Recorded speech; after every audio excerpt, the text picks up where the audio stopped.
ईमानदारी से पढ़ाई करने वाले और ईमानदारी से प्रतियोगी परीक्षाओं की तैयारी करने वाले एवं जो ईमानदारी से एईडीओ की परीक्षा दिए थे, वो सारे अभ्यर्थी एक सुर में ये मांग कर रहे थे कि एईडीओ की परीक्षा रद्द होनी चाहिए। सोशल साइट्स पे ये मुहिम चल रही थी। हमने परीक्षा शुरू होने से एक दिन पहले ही वीडियो के माध्यम से भी 30 से 35 लाख का रेट चल रहा है ये बात कहा था। धांधली सेटिंग की बातें चल रही थी, ये बात हमने कही थी। और आर्थिक अपराध इकाई, स्पेशल ब्रांच, पटना पुलिस, सबको हमने सूचित किया था।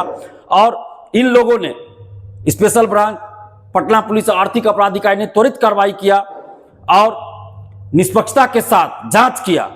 कई जिलों में बहुत सारे लोग पकड़े गए हैं, एफआईआर दर्ज हुआ और उसके बाद सोशल साइट पे भारी आक्रोश देखने को मिला अभ्यर्थियों का।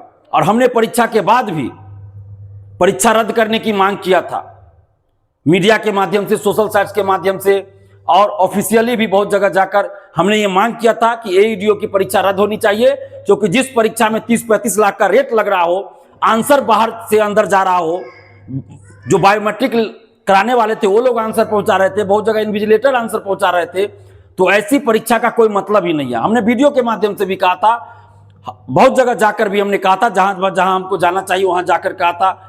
मीडिया बंधुओं ने भी इस मुद्दे को प्रमुखता से उठाया। आर्थिक अपराध इकाई ने त्वरित कार्रवाई किया और जांच किया और उसमें भी ये बात सामने आई कि पेपर लीक और धांधली सेटिंग की बात सही है। तो कल जो है रात में बीपीएससी ने भारी दबाव को देखते हुए, आक्रोश को देखते हुए, आक्रोश जो अभ्यर्थियों का था उसको देखते हुए, दबाव को देखते हुए बीपीएससी ने एईडीओ की परीक्षा को रद्द कर दिया। तो ये छात्र हित में फैसला है, हम इसका स्वागत करते हैं और इसके लिए बीपीएससी को धन्यवाद देते हैं। लेकिन बीपीएससी इतने दिनों से क्या कर रही थी? क्यों समय पास किया जा रहा था? जब पहले ही हम लोगों ने बता दिया था कि इस तरह की बातें चल रही, परीक्षा शुरू होने से पहले हमने कह दिया था। और बीपीएससी के चेयरमैन और बीपीएससी के अधिकारी क्या पहले बोल रहे थे कि ज्यादा संख्या अगर होती है, एक शिफ्ट में परीक्षा लेंगे तो पेपर लीक, धांधली सेटिंग का चांस बनता है। अलग अलग शिफ्ट में लेंगे परीक्षा तो धांधली सेटिंग, पेपर लीक नहीं होगा। तो आपने अलग अलग शिफ्ट में परीक्षा लिया, अपने मन मुताबिक लिया परीक्षा, आपको जितना शिफ्ट में लेना था आपने ले लिया परीक्षा, तब कैसे धांधली सेटिंग और पेपर लीक की बात हो गई? ऐसा तो मैट्रिक की परीक्षा में भी नहीं होता है कभी, आज तक नहीं इस तरह से मैट्रिक की परीक्षा में हुआ। वर्षों पहले हुआ करता था, लेकिन पिछले कई वर्षों से आप देखिए तो इस तरह की बात तो मैट्रिक परीक्षा में भी नहीं होती है। तो कैसे पेपर लीक हो गया, कैसे धांधली सेटिंग ऐसे हो रही थी?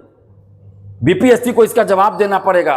हम धन्यवाद देते हैं स्पेशल ब्रांच, जो खुफिया विभाग है बिहार पुलिस का, स्पेशल ब्रांच, आर्थिक अपराध इकाई, बिहार पुलिस को हम दिल से धन्यवाद देते हैं कि ये लोग ईमानदारी से और त्वरित कार्रवाई किए हैं। और सम्राट चौधरी जो माननीय मुख्यमंत्री हैं हम लोगों के, उनसे हम मांग करते हैं कि जब तक बड़े बड़े परीक्षा माफिया, शिक्षा माफिया, चाहे वो कोई बड़ा से बड़ा नेता क्यों ना हो, बड़ा से बड़ा कोचिंग शिक्षक क्यों ना हो, बड़ा से बड़ा अधिकारी या कोई माफिया क्यों ना हो, उन लोगों को नहीं आप गिरफ्तार कीजिएगा, जेल नहीं भेजिएगा, उनकी संपत्तियों को जब तक जब्त नहीं कीजिएगा, जब तक उनके संपत्ति पे, घर पे बुलडोजर नहीं चलाइएगा, तब तक पेपर लीक, धांधली सेटिंग नहीं रुकने वाली है। इसलिए सबसे ज्यादा जरूरी है कि बड़े बड़े शिक्षा माफिया जो है, परीक्षा माफिया, वैसे लोगों को अरेस्ट किया जाए, जेल भेजा जाए और उनकी संपत्ति को जब्त किया जाए, बुलडोजर चलाया जाए। और बीपीएससी ऑफिस के अंदर कौन है वो कर्मचारी, कौन है वो अधिकारी जो बार बार पेपर लीक में संलिप्त रहता है, लेकिन उसको आज तक कोई पकड़ नहीं पाया? कौन है, कौन ये रैकेट चला रहा है, गैंग कौन चला रहा है? बीपीएससी ऑफिस के अंदर है वैसे लोग। तो वैसे लोगों को भी पकड़ने की जरूरत है, बीपीएससी ऑफिस से बाहर करने की जरूरत है, जेल भेजने की जरूरत है।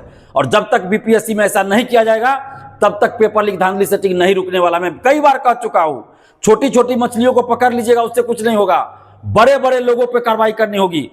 आर्थिक अपराध इकाई बड़ी ईमानदारी से, निष्पक्षता से काम त्वरित कार्रवाई करती है। हम धन्यवाद देते हैं आर्थिक अपराध इकाई को, और खासकर आर्थिक अपराध इकाई के जो हेड हैं नैयर हसनैन खान सर, उनको हम दिल से धन्यवाद देते हैं कि वो हम लोगों की सूचना पर त्वरित कार्रवाई करते हैं, ईमानदारी से त्वरित कार्रवाई करते हैं, निष्पक्षता के साथ काम करते हैं। लेकिन सरकार क्या कर रही है, चाहे किसी की भी सरकार रही हो, बड़े बड़े लोगों को सरकार क्यों बचा लेती है? बड़े बड़े लोगों पर कार्रवाई क्यों नहीं होने देती है? बड़े बड़े लोगों पे जब बात आती है तो सरकार चुप्पी साध लेती है, जांच ही बंद करवा देती है। ऐसा क्यों होता है? तो बड़े बड़े लोगों पे 67वीं बीपीएससी का क्या हुआ? हमने ही 67वीं बीपीएससी पेपर लीक को उजागर किया था। तत्कालीन मुख्यमंत्री नीतीश कुमार जी को हमने 11 मिनट पहले क्वेश्चन भेजा था, उसमें कई अधिकारियों का नाम आया था। क्यों बचा लिया गया उन लोगों को? सिपाही भर्ती पेपर लीक हमने उजागर किया था, इसके बाद CGL 3 पेपर लीक हमने उजागर किया, TRE 3 पेपर लीक हमने उजागर किया, AEDO के बारे में भी हमने परीक्षा से पहले सबको सूचित कर दिया और ये सारी परीक्षाएं रद्द हुई है। लेकिन क्या गारंटी है कि आगे परीक्षा का पेपर लीक किसी का नहीं होगा? नहीं, कोई गारंटी नहीं। आगे भी पेपर लीक होगा, आगे भी धांधली सेटिंग होगी। जब तक बड़े बड़े लोगों पे कार्रवाई नहीं होगी, कठोर कार्रवाई नहीं होगी, तब तक पेपर लीक धांधली सेटिंग नहीं रुकने वाला है। और BPSC के जो चेयरमैन साहब हैं वो क्या कर रहे हैं?